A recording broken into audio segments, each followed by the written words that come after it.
তো আজকে যে টপিকটা নিয়ে আলোচনা করবো সেটা হচ্ছে নেক্সট যে লাইনটা আছে সেটা কিন্তু কেটে গেছিলো। তো সেক্ষেত্রে তোমাদের নেক্সট যে তোমাদের যেটা হবে সেটা হচ্ছে স্কিল টেস্ট, ঠিক আছে। স্কিল টেস্ট বা ট্রেড টেস্ট, ঠিক আছে। তুমি যে ট্রেডে অ্যাপ্লাই করেছো সেক্ষেত্রে তোমাকে কিন্তু সেই পোস্টে কিন্তু তোমাকে রিটেন টেস্টের পর কিন্তু তোমাদের কিন্তু কল হচ্ছে স্কিল টেস্ট, ঠিক আছে। রিটেন টেস্ট কোয়ালিফাই, তুমি যদি রিটেন টেস্ট কোয়ালিফাই করতে পারো তো তারপরে তোমাকে স্কিল টেস্ট নেওয়া হবে, ঠিক আছে। This is the qualify of nation, এটা হচ্ছে একটা স্বাভাবিক বিষয়, ঠিক আছে। তারপরে হচ্ছে নেক্সট হচ্ছে তোমাদের মেরিট লিস্ট হবে, ঠিক আছে। পোস্ট কার্ড একটা এমন একটা জব যে তুমি যদি পেতে পারো তো সেখানে তোমাদের কিন্তু ভালো একটা অপরচুনিটি পাচ্ছে, ভালো পারফরমেন্স করতে পারবে, তুমি ভালো এক্সপিরিয়েন্স করলে তুমি কিন্তু ভালো লেভেলে যেতে পারবে। ওকে, তো ভিডিওটা কেটে গেল, তো সেই ক্ষেত্রে সম্পূর্ণ সেই ভিডিওই বলে দিতাম। তো সেক্ষেত্রে ভিডিওটা এইটা পুরোপুরি দেখবে। ফার্স্ট অফ অল যে ফার্স্ট পার্টটা দেখে নেবে, সেকেন্ড পার্ট এটা, ঠিক আছে। তো তারপর যে merit list of the sticks of the base of the merit position, the mark of the object of the written exam, ঠিক আছে। রিটেন এক্সামে কিন্তু তোমাদের রিটেন যে পরীক্ষাটা দেবে তার কিন্তু তোমাদের মেরিট লিস্ট বেরোবে। মেরিট লিস্ট বেরিয়ার পর তোমাদের কিন্তু স্কিল টেস্ট হবে, ঠিক আছে। তারপরে will be of the publish Indian post card along with of the necessary instruction, ঠিক আছে। তো সরাসরি তোমাদের বলা হচ্ছে যে ওয়েবসাইটে তোমরা ভিজিট করবে পাবলিশ হওয়ার পর, ঠিক আছে। রিটেন এক্সাম হওয়ার পর ইন্ডিয়ান পোস্ট কার্ডে তোমরা কিন্তু তোমাদের মেরিট লিস্ট দেখতে পাবে, ঠিক আছে। ইম্পর্টেন্ট ইনস্ট্রাকশান কী বলা আছে দেখো, তোমাদের ইম্পর্টেন্ট ইনস্ট্রাকশানে যেটা আছে সেটা তোমরা অবশ্যই দেখো। Before of the apply for the post, তুমি পোস্টে অ্যাপ্লাই করার আগে candidate should be ensure that she, মানে সেটা মেয়ে ছেলে হোক, সেটা মেল ক্যান্ডিডেট হোক বা female candidate, eligibility another of the maintain advertisement যেটা আছে সেই অ্যাডভাইজমেন্টে দেখে রং ফলস ইনফরমেশান ডিসকোয়ালিফিকেশান, ঠিক আছে। ডিসকোয়ালিফাই, ঠিক আছে। ডিসকোয়ালিফাই, ঠিক আছে।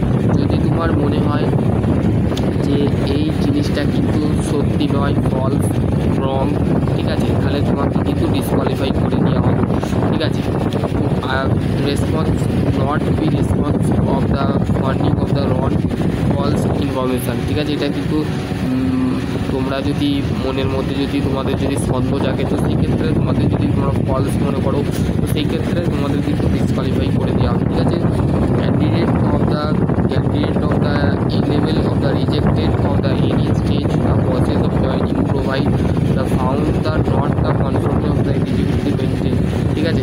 এটা একটু পড়ে নেবে, ঠিক আছে। Application from the post the category of the apply, ঠিক আছে। এবার হচ্ছে তোমাদের ইনকমপ্লিট অফ দ্য অ্যাপ্লিকেশান, যদি অ্যাপ্লিকেশানের সময় তোমরা যদি তোমাদের অ্যাপ্লিকেশানটা ইনকমপ্লিট অসম্পূর্ণ রাখো সেক্ষেত্রে রিজেক্ট করার কিন্তু সম্ভাবনা আছে। Application of the following summary of rejected, ঠিক আছে। তো কী কারণে তোমাদের ফর্ম ফিল আপ রিজেক্ট হতে পারে, যদি তুমি অ্যাপ্লিকেশানের জায়গায় যদি ইনকমপ্লিট করে রাখো। Application form the degree of the last date, যদি তুমি লাস্ট ডেট দেখা গেলো সেখানে ওভার হয়ে গেছে তো সেই ক্ষেত্রে তুমি যদি সেই সময় যদি না করে অন্য সময় করে থাকো তো সেই ক্ষেত্রে তোমার রিজেক্ট হতে পারে। ওভার রাইটিং, যদি তুমি ওভার রাইটিং করে থাকো, কেটে থাকো বা কালেকশান করে থাকো, ইনকারেক্ট ইনফরমেশান দিয়ে থাকো, যদি ভুলভাল ইনফরমেশান বা তথ্য দিয়ে থাকো, ধরো তোমার বাবার নাম হচ্ছে সাম রয়, ঠিক আছে, তুমি লিখেছো শ্যামা রয়, তো সেক্ষেত্রে তোমার কিন্তু ফর্মটা ফিল আপ করার ভুল হতে পারে, ঠিক আছে। ফটোগ্রাফ নট অ্যাপ্লিক, ঠিক আছে। ফটোগ্রাফ কিন্তু তোমাকে ভালোভাবে অ্যাটাচ করতে হবে এবং পোস্টাল স্ট্যাম্প কিন্তু তোমাকে 50 টাকা দিয়ে বাড়াতে হবে, ঠিক আছে। এটা তোমাদের গেল, ওকে। এগুলো একটু পড়ে নেবে, ঠিক আছে। আমি তোমাদের ঘরে গ্রুপে পাঠিয়ে দিচ্ছি। আর এই হচ্ছে তোমাদের ফর্ম, ঠিক আছে। এই ফর্মটা ফিল আপ করতে হবে, ওকে। দেখো তোমাদের নেম অফ দ্য অ্যাপ্লিকেশান সমস্ত কিছু ভিডিওই বলা আছে, প্রথম ভিডিওটা দেখবে তারপর তাহলে তো সম্পূর্ণ ভিডিওটা হতো কিন্তু মাঝখানে কেটে গেল, তো সেই ক্ষেত্রে তার জন্যে সবাইকে আমি সরি বলছি, কারণ হচ্ছে আমার ক্যালোরি ইনক্রিজ হয়ে গেছে, তো সেই ক্ষেত্রে তোমাদের কিন্তু একটু হয়েছে, তো সেক্ষেত্রে ভিডিওটা কেটে গেছিলো, তো সেক্ষেত্রে নেক্সট পার্ট বানাচ্ছি, ঠিক আছে। সেক্ষেত্রে দেখো name of the application block লিটারে এখানে তোমার নাম দেবে, ঠিক আছে। পোস্ট অ্যাপ্লাই, কোন পোস্ট অ্যাপ্লাই করছো, ঠিক আছে। মাধ্যমিক বলেছে তার সাথে মাধ্যমিক এই সমস্ত কোর্সগুলো আছে, তো সেক্ষেত্রে কোন পোস্ট অ্যাপ্লাই করতে চাইছো, ডেট অফ বার্থ বার্থ, তোমার ডেট অফ বার্থ দেবে, father name, permanent address, corresponding address, এটা দেওয়ার পর এখানে তোমাদের একটা রিসেন্ট কালার সাইজের ফটো তোমাদের ঘরে এখানে দিতে হবে। ওকে, তারপরে তোমাদের এখানে ইমেল আইডি দিতে হবে, মোবাইল নাম্বার দিতে হবে, এডুকেশনাল কোয়ালিফিকেশান, ঠিক আছে, এডুকেশনাল কোয়ালিফিকেশান, তবে তুমি মাধ্যমিক করেছো, উচ্চ মাধ্যমিক দিয়েছো, ডিপ্লোমা করেছো, ঠিক আছে, যেরকম তোমার ইয়ার পার্সেন্টগুলো দেবে।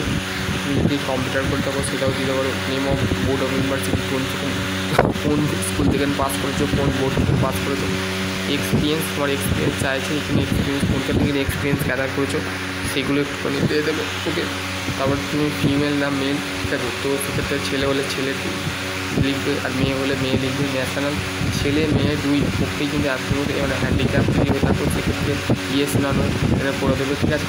Weather of the belong of the, তুমি কোন কাস্ট থেকে তুমি কোন থেকে বিলং করছো, এসটি না এসটি না ওবিসি না ইডাব্লিউএস, আদার্স কোনো যদি হয়ে থাকো। ওয়েদার ডিপার্টমেন্ট ক্যান্ডিডেট, তুমি যদি ইয়েস নো করতে পারো, ঠিক আছে।